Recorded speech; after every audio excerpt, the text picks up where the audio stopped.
शेगावचे संत श्री गजानन महाराज आणि ऋषीपंचमी यांचा अतिशय जवळचा संबंध आहे.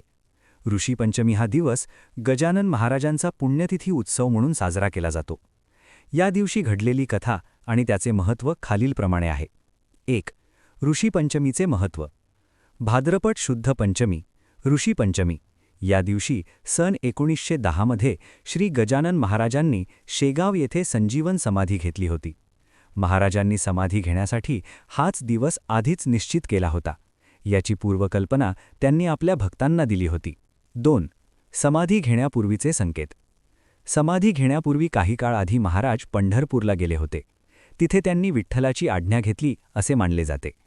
शेगावला परतल्यावर त्यांनी आपले भक्त श्री हरी पाटील आणि इतरांना सूचित केले की आता आमचा जाण्याचा काळ जवळ आला आहे. त्यांनी समाधीसाठी जागाही स्वतःच निश्चित करून दिली होती. 3. समाधीचा तो हृदयस्पर्शी प्रसंग. 8 सप्टेंबर 1910 रोजी सकाळी महाराजांनी स्नान केले. नेहमीप्रमाणे त्यांच्या चेहऱ्यावर विलक्षण तेज होते.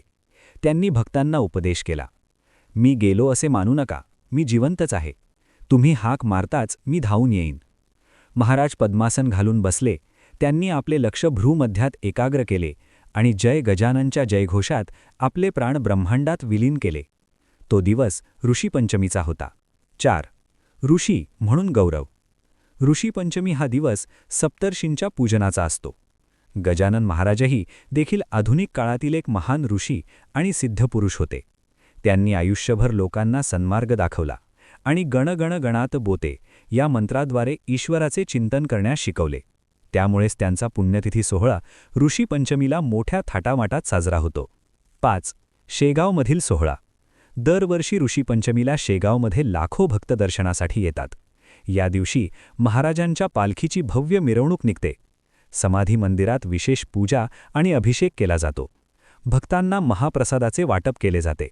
संपूर्ण शेगाव नगरी गण गण गणात बोते या जयघोषाने दुमदुमून जाते. गण गण गणात बोते, गण गण गणात बोते. जय गजानन गुरु गजानन.